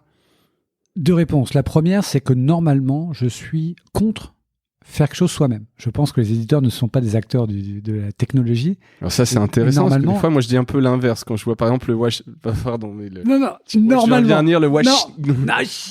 Ah bah oui, Washington, c'est un très beau cas d'un éditeur qui est tellement bon sur la tech que ça devient même une nouvelle ligne d'activité. Exactement. Et ça, c'est quand même l'appât de Jeff Bezos sur Amazon qui a fait en sorte que cette exigence de satisfaction du client a dû faire investir dans la personnalisation au début, puis dans l'infrastructure pour permettre ça, puis dans le warehousing qui deviennent maintenant des lignes d'activité à part entière. Donc il y a une culture très forte. Donc, oui, c'est possible, mais en général, il faut avoir une ambition si forte que c'est pas facile. Donc en généralement, je dis, ne construisons pas, travaillons avec les solutions sur le marché. Cela dit, dans ce cadre-là, je suis pas d'accord avec moi-même, dans le sens où je pense qu'il est important pour les éditeurs, quelle que soit la taille, de pouvoir tester, jouer un petit peu, être maître du contrôle de leurs données. Et ça veut dire quoi? C'est que je vous parle d'engagement et de transaction, on ne sait pas encore vraiment ce qu'on va en faire parfois. Mais je veux avoir la capacité en tant que marketeur, en tant qu'analyste, de pouvoir explorer. Et pour explorer, on va pas faire un grand chantier de migration en se disant alors je vais prendre toutes mes bases CRM parce que j'ai la base CRM des abonnés, mais j'ai peut-être celle des événements. Ah, mais j'ai aussi un titre numéro magazine là-bas. Ah, mais j'ai une version en Angleterre. Donc déjà toutes les bases CRM. Ah, mes engagements, j'ai 3 analytics différents, j'ai 4. Et on va se dire oula. Le mode classique, ça serait se dire qu'est-ce que je veux faire, quels sont les besoins, et je fais une migration, et quand c'est fait, je peux commencer à jouer avec. Non, aujourd'hui on le voit, on peut laisser la donnée où elle est, on la laisse où elle est, on va faire de la copie, qu'on va mettre sur un environnement cloud, on peut aller chez Google, on peut aller chez Amazon, on peut aller... Chez IBM. Chez IBM, par exemple. Voilà, c'est des Américains, mais bon, après, voilà, c'est juste une base de données. Pour moi, c'est un bac à sable, quoi. C'est pour aller jouer. C'est-à-dire qu'on va mettre des copies de tout ce qu'on a. Mais l'avantage, c'est quoi? C'est que c'est rapide à faire. On va pouvoir aller jouer avec un environnement assez stable rapidement, qui n'a pas toutes les données, mais peut-être des échantillons. Jouer à faire des requêtes pour voir ces liens entre engagement et peut-être conversion. Et on va pouvoir commencer à mettre en place des analytics peut-être dessus, du reporting automatisé. Et l'intérêt, finalement, pour moi, d'un environnement cloud comme ça, c'est qu'on teste petit à petit.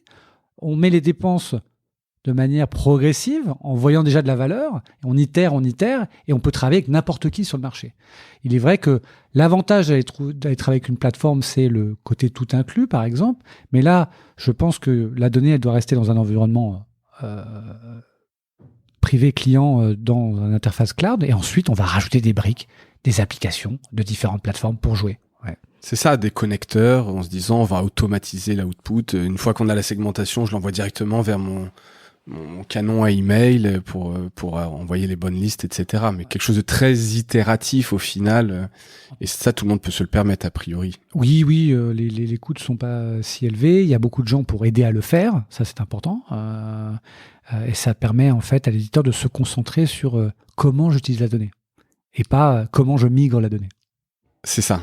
Il faut surtout pas que ce soit un chantier en fait trop important, ni mettre la charrue avant les bœufs. Quand tu disais effectivement de copie de données, c'est un truc qui est bac à sable. Je trouve que c'est hyper important. C'est que ça devient pas une base de données centrale immédiatement dans référence en tout cas dans l'écosystème. C'est un truc qu'on met sur le côté et on joue, on s'en empare, on monte en compétence en même temps que l'outil s'améliore et puis on voit. Et après, il peut y avoir un point de bascule où ça devient la source de la vérité. Et oui, exactement.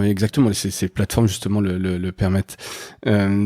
C'est assez intéressant. Mais comme tu le dis, il faut quand même avoir la ressource humaine qui comprend ces gens et un peu de créativité parce que c'est pas la machine qui va spontanément te sortir une segmentation magique. Il y a pas de magie comme tu le disais. Il faut quand même avoir des intuitions ou être curieux de se dire voilà, je vais aller voir effectivement où ça performe et avoir des idées de segmentation. Donc la segmentation, c'est vraiment regrouper des utilisateurs en fonction de leur comportement, etc. Il faut avoir cette curiosité et envie de tout le temps tester des nouvelles choses. C'est un espace d'exploration. Ouais. Après, il faut s'assurer dans l'architecture que cet espace d'exploration pourra parler à un espace d'activation. Donc se dire que oui, je fais de l'analyse, donc de l'analytics, mais il faut ensuite s'assurer que si j'identifie par exemple des bassins d'audience très pertinents, je puisse ensuite les assigner à une campagne d'email ou à une campagne de bannière. Donc à la fois c'est un espace très ouvert pour l'analytics, mais il doit pouvoir parler avec d'autres briques marketing. Donc l'exemple que je peux te donner, c'est que quand chez The Economist en 2014 on a lancé une DMP, on ne l'a pas construit. On a travaillé avec Bluekai qui est devenu ensuite Oracle, oui. Qui faisait très bien son job pour la DMP avec les données third et first party, mais on n'avait pas beaucoup de données à nous, donc first party. Donc en parallèle, on a créé cet environnement qui permettait de faire le lien entre tous les engagements et tous les transactionnels, on va dire, mais on a fait ensuite un lien entre les deux. Et ce qui était intéressant, c'est qu'on pouvait du coup isoler des segments d'audience très particuliers grâce à cet environnement d'analyse et le pousser dans un canal marketing qui était la DNP. Ouais, ça c'est intéressant. Et donc tu as vraiment un endroit, une vue unifiée un peu de ton client en fait, hein, une espèce de single customer view où tu peux avoir tout ce qu'il a fait, son parcours, ses données tierces, premières, etc. C'est comme ça un peu le rêve, quoi, cette vision un peu unifiée. Oui, le single customer view, la vue 360. La vue 360. Et tu peux l'appliquer à plein de choses. Une fois qu'on a mis en place cet outil, on a pu même automatiser le reporting des campagnes de publicité parce qu'il y avait plein de canaux. Donc, qu'est-ce qu'on faisait en retargeting, qu'est-ce qu'on faisait en direct, qu'est-ce qu'on faisait en pré-roll. Pareil, c'est la même logique. D'autres points de contact. On agrège dedans, on automatise le reporting. On a pu mettre en place des logiques d'enrichissement de connaissances clients en achetant par exemple des données de Dun & Bradstreet sur si quelqu'un est logué à tel endroit, alors c'est telle entreprise, donc telle industrie. D'accord. Et tu t'enrichis au fur et à mesure. Même si tu sais pas comment tu vas l'exploiter immédiatement, ou ça peut être à des fins publicitaires, etc. T'enrichis tout le temps. Là, généralement, quand tu passes à la phase d'enrichissement, c'est que tu sais ce que tu veux faire et donc tu as un budget en face. Ouais, parce que t'as un coût effectivement pour aller acquérir cette data, donc il faut quand même que tu aies effectivement derrière une monétisation. C'est plutôt bon signe. Quand on arrive à l'enrichissement, c'est qu'on sait déjà ce qu'on a envie de faire. Ouais, et puis qu'on a déjà une belle infrastructure qui marche bien, où t'as quand même collecté tout ce que t'avais, qui est gratuit, mais qu'il faut juste pouvoir mettre en place et connecter. Super, bah écoute, j'espère que ça donnera des idées à des éditeurs, parce que tout ça pour dire que c'est pas, la marche est peut-être pas si haute, mais qu'il faut être assez humble en fait et démarrer par des choses assez simples en fait. C'est brancher les quelques tuyaux qu'on a et jouer avec. C'est pas forcément un investissement en centaines de milliers d'euros pour connaître sa data aujourd'hui quand on a un éditeur, même petit éditeur de 3 personnes en fait. On peut mettre en place des choses très simples. Parce que je vois pas mal de personnes avec qui je discute me disent mais non, mais nous on n'est pas The Economist quoi. Ouais, j'imagine que tu dois l'avoir assez régulièrement. Il faut bien se rendre compte que Et c'est le même The métier. Economist, il y a une marque, donc on a l'impression que c'est immense, mais ça veut pas dire que ce soit la réalité en termes de nombre d'employés, C'est souvent en ça dans termes de les chiffre médias. On a d'affaires. des marques qui sont vraiment une espèce de top, quelque chose que tout le monde connaît, mais la réalité, ça peut être des petites entreprises des fois, ou moyennes en tout cas. Donc, moi, je sais que quand j'ai démarré mon job de Chief Data Officer, on a démarré de manière très pragmatique, très simple, à déployer des choses pas chères pour montrer de la valeur et ensuite investir de plus en plus. Et donc ça, chacun peut le faire, d'autant que plus le temps avance, moins c'est cher de le faire. Donc, je pense que c'est vraiment plus rien, tout, traitement, rapatriement. Donc, il faut pas se braquer. Il faut se dire quelle est ma solution maligne, rapide, pas chère, pour voir si je trouve de la valeur, si je trouve des cas d'usage. Et ensuite, je passe en production. Et là, peut-être que j'investis un peu plus, mais je sais que je vais savoir m'en servir. Parce qu'il y a aussi l'adoption. C'est-à-dire que c'est bien sympa de créer des environnements d'exploration comme ça, mais il faut tout faire en sorte que ça soit pas les analystes seulement qui jouent, mais le marketing. Pour moi, c'est surtout ça l'enjeu, effectivement, c'est que le marketing puisse s'emparer de cette outil-là. Exactement. Et dès qu'ils ont une idée de campagne, d'une nouvelle offre, etc., qu'ils aillent un peu voir dans la data, qu'il peut y avoir un public en face, et puis identifier de combien il est ce public, sortir ce segment. Pour moi, c'est un outil purement pour les gens du marketing. L'analyste, après, bon, c'est bien peut-être quand t'es un peu plus gros, que tu as des enseignements, mais pour moi, c'est vraiment un outil très marketing. En tout cas, dans la vision que j'en ai, tu vois, c'est vraiment, tu t'appuies sur la data pour faire des offres ciblées, pour faire des emailing ciblés, pour faire des petits blocs contenus, etc. Mais c'est très marketing, en tout cas. C'est un gros apprentissage que j'ai eu de mon expérience, c'est que oui, il faut tout faire pour que ça soit adopté par l'utilisateur final. Oui. Et il est vrai qu'au début, avec l'équipe, on avait lancé une équipe centrale data, mais très rapidement, je me suis rendu compte qu'il était nécessaire de créer les conditions d'adoption du changement dans les départements. Une tour d'ivoire et... Arrête de fantasmer sur ces tours d'ivoire, les finances grises. Tout à l'heure, c'était le piédestal. Tout à l'heure, c'était le piédestal. Là, je parlais de la tour d'ivoire des data scientists. Imagine l'anacorette, là, en haut de ça. Non, mais central et AK payé par le central. Donc au début c'était bien parce que c'est bon, je paye pas pour. Donc les départements étaient ravis. Exactement. Puis ensuite tu donnes des coups de main dont tout le monde est ravi. Et puis il y a une autre phase où certains départements disent mais non, moi je veux être autonome sur ce sujet. Et la manière de libérer les chakras, c'est j'ai dédié des ressources de plus en plus. Pas de problème. Prenez cette ressource, elle vient s'asseoir avec vous. Et tu démarres d'un mode central un peu, ok. Après tu fais des modes gestion de projet, task force. Puis, tu commences à mettre en place du cross-fonctionnel avec des gens dédiés. Donc, c'est des termes un peu barbares, tarte à la crème. Mais qu'est-ce que ça veut dire? C'est que l'analyse s'assied ensuite avec le métier. Mais le but, c'est que la plupart des tâches doivent pouvoir être réalisées sans le besoin d'un analyste ultra qualifié. C'est ça le but. Avoir des interfaces simples qui ont été pensées avec ceux qui vont les utiliser, donc les impliquer le plus tôt possible dans la construction de l'outil, qui puissent même, c'est un peu la conduite du changement aussi, qui se disent pas tiens c'est un produit qu'on a pensé 100 mois donc ça ne m'intéresse pas, je m'en empare pas et j'y vais un peu à reculons quoi. Ouais, c'est une grosse croyance que j'ai. C'est important. On arrive au terme de cet épisode. Est-ce que tu as, j'aime bien terminer sur cette question, une tendance, une innovation dans les médias qui va arriver, dans laquelle tu crois très fort? Ça peut être sur une plateforme, un support, une techno. Est-ce qu'il y a des choses qui t'excitent un petit peu dans l'innovation pour les médias? J'ai l'impression que tu as envie d'entendre opportunité et pas menace. Ça serait pas mal. S'il te plaît. On va éviter le winter is coming. Exactement, parce qu'on pourrait dire des choses. Mais non, je suis effectivement plutôt dans le positif, parce que si on parle d'innovation, et souvent c'est plutôt du positif, et il y a suffisamment des fois de choses un peu compliquées dans les médias pour terminer plutôt par une touche Appliquons positive. à nous-mêmes l'enseignement que nous avons évoqué sur le traitement de l'information. Exactement. Donc, voyons des opportunités. Solutions et des opportunités, c'est exactement ça. Il y a une tendance de fond qui est en train de se mettre en place du contenu payant et de l'acceptation du contenu payant. Ça veut dire quoi? C'est qu'on voit de plus en plus d'éditeurs, et là je parle au sens large, qui lancent des offres payantes, qui mettent des politiques d'abonnement. Donc ça, c'est une tendance qui se met en place de plus en plus. Mais qu'est-ce que ça veut dire? Ça va créer des tensions un peu avec les consommateurs dans un premier temps. Car le risque, c'est que les éditeurs accélèrent un peu trop vite, mettent des murs partout, et on va se retrouver à un moment avec des consommateurs qui n'ont que pour choix de s'abonner ou de partir. Ou d'aller sur du gratuit. Ou d'aller sur du gratuit, ou d'aller juste dans leur communauté WhatsApp. Parce que c'est quand même, ou comme dirait Raoult, sur YouTube, parce que c'est une chaîne d'information. Il paraît que c'est la chaîne d'information la plus importante. On peut pas faire confiance au reste. Il y a que YouTube. C'est un point de vue. C'est un point de vue.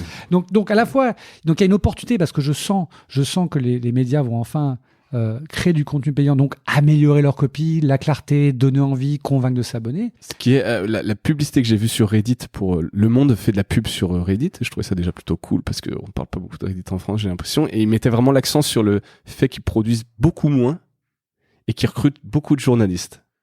Enfin, tu vois, ça rejoint aussi un peu se dire, on a quand même compris qu'on a été plus dans cette course à la production, au reach, à la monétisation de pages, au nombre de pages vues. Se sentir informé. Hyper important, hein, parce que là, le challenge, c'est ça. Donc, il y a une belle opportunité pour les médias et les consommateurs, mais la réalité, je ne crois pas que les consommateurs vont s'abonner à plus de 3-4 médias. Ce sera trop cher en tout cas. Alors trop cher ou ne correspondant pas à leurs souhaits. Ça serait intéressant d'avoir les statistiques d'ailleurs de qui lit vraiment plusieurs médias. Donc il y aura je pense qu'on en lit 2-3. Enfin, on a tous nos petites habitudes. La routine. Donc l'idéal en effet pour un média, c'est de faire partie des 3 choses qu'on fait tous les jours. Ouais. Alors, France Info tous les matins pour certains, et puis un portail, et puis ceci. Donc j'ai un parcours tous les jours de 2-3 médias. Je fais partie de ces 3 top actions quotidiennes. Ça, c'est pas mal. Mais la réalité, c'est que oui, c'est une opportunité pour les éditeurs de mieux gérer leur contenu, le rendre meilleur, donner envie de s'abonner. Mais ils ne vont pas pouvoir avoir tous les consommateurs. Donc, je pense qu'il va falloir qu'il y ait une deuxième vague qui est de se dire, OK, il y a la question de l'abonnement. Elle se met en place. Tout le monde crée des offres payantes. Mais où est la place du micro-paiement ? Car quelque part... On n'en parle plus beaucoup. On n'en parle plus, hein, il va peut-être revenir. Je sais que l'équipe l'avait mis, micro-paiement, un petit portefeuille, tu peux acheter quelques crédits. Je le revois encore un peu dans la presse pro, le groupe Indigo, où tu peux acheter, mais c'est vrai qu'on ne le voit plus beaucoup. Et ce micro-paiement va devenir un peu plus logique quand on va bien voir la saturation qui va se mettre en place en termes d'abonnement et qu'on va devoir se poser la question du micro-paiement éditeur ou même trans-éditeur.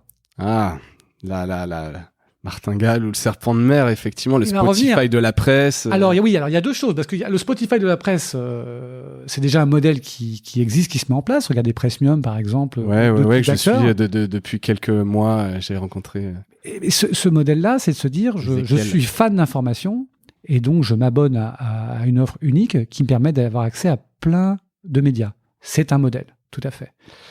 Et après, je pense qu'il y a aussi une offre qui est nécessaire pour les snackers, c'est-à-dire ceux qui se baladent un petit peu comme ça, qui vont peut-être s'abonner à 1 ou 2 médias, mais ensuite veulent être capables de pouvoir activer un contenu spécifique de temps en temps.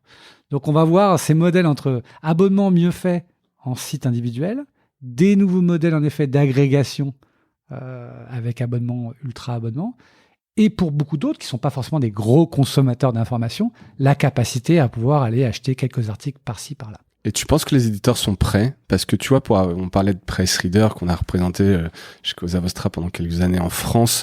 Les éditeurs étaient quand même très réticents. On sent qu'ils ont envie que ça se passe sur leur plateforme. Ils n'ont pas envie de la découpe de leurs articles, etc. Tu penses qu'il y a eu un switch quand même et qu'ils se disent on teste, on fait et on verra. Et si c'est un premier peut-être contact entre mon média et ses lecteurs qui par ailleurs, on sait ne s'abonnerait pas. Tu penses qu'il y a un peu de maturité maintenant chez les éditeurs sur ces sujets ? Ça va prendre du temps, d'autant que la fois où ils sont ouverts pour la publicité, ça s'est pas bien passé. Quand on y repense, il y a quelques années, j'ai fait partie de cette période-là, le marché a convaincu les éditeurs d'aller ouvrir leur inventaire publicitaire sur des places de marché parce que c'était des nouveaux budgets, que c'était séparé, c'est pas pareil. Aujourd'hui, ça s'est imposé comme étant la référence, le premier. J'en parlais avec Reworld Media, eux qui ont bien compris ça et qui l'ont bien embrassé ce système-là. Donc certains avec des réussites, d'autres avec des échecs. D'autres avec des vrais échecs. Donc pendant longtemps, je me souviens moi-même en allant aux États-Unis d'aller convaincre les grandes marques médias de faire une alliance. Le top one, on va dire, des marques très connues, pas possible, je fais ça moi-même. Ok. Je vais voir la collective Tire-Tout, mais quelle qualité de plutôt magazine, information un peu plus longue, pour faire une alliance média publicitaire. Ça prend du temps, mais ils l'ont accepté au bout d'un moment. Aujourd'hui, c'est la même logique. L'industrie de la musique s'est braquée et finalement a vu qu'il y avait une opportunité avec ces nouveaux modèles. Sur la presse, c'est un peu plus compliqué. parce que je pense qu'on a tous ce réflexe de vouloir être maître de sa marque. Et donc, on pense qu'être maître de sa marque, ça veut aussi dire être maître de tous les canaux, de tout le marketing, de toutes les données. Exactement. Et l'important, en fait, je pense, et c'est facile à dire, hein, c'est pas moi qui suis en charge là aujourd'hui, mais c'est dire, bon, c'est quoi la tendance de consommation ? Comment je l'accompagne ? Et où est-ce que j'y retrouve mon meilleur positionnement ? Et si la consommation média montre qu'il y a une fragmentation, mais pas de très très grosse consommation sur certains médias, il va falloir deux modèles. Mais il y aura des freins. Pourquoi ? Parce que qui a la donnée ? Qui la stocke ? Qui fait la technologie ? Qui l'a construite ? Est-ce que c'est une alliance ? Est-ce que c'est une joint venture ? Mais qui dirige la joint venture ? Est-ce que c'est le directeur commercial de celle-ci ou c'est... Bon. Ça va être l'organisation le problème, en fait. Mais ça va pas être la tech ou l'utilisation consommateur. C'est rarement la tech, c'est toujours ce qu'il y a autour. Donc, il y aura des modèles. Mais première phase, ils vont tous se concentrer sur l'abonnement et c'est absolument nécessaire. Et après, pour l'incrémental, certainement que le bon vieux micro-paiement va revenir. On suivra ça, le micro-paiement. Merci mille fois Stéphane pour ce temps agréable, toutes ces discussions. Comme on l'a dit, on suivra, puis on se reverra peut-être pour évoquer les réussites pour l'internationalisation et puis le retour du micro-paiement. Stéphane, merci. Merci. À bientôt. Au revoir. Merci d'avoir écouté cet épisode de Mediarama. J'espère qu'il vous a plu. Si c'est le cas, abonnez-vous pour ne rater aucun épisode, parlez-en autour de vous et laissez-moi un commentaire sympathique sur Apple Podcast, ça m'aide à remonter dans les classements. N'hésitez pas non plus à le partager autour de vous, chaque nouvel auditeur intéressé est une victoire. Si vous avez besoin d'un accompagnement tech et créatif, que ce soit pour votre stratégie de présence en ligne, la refonte de votre site ou encore l'obtention d'une subvention, n'hésitez pas à me contacter à l'adresse mediarama@causavostra.com. À bientôt.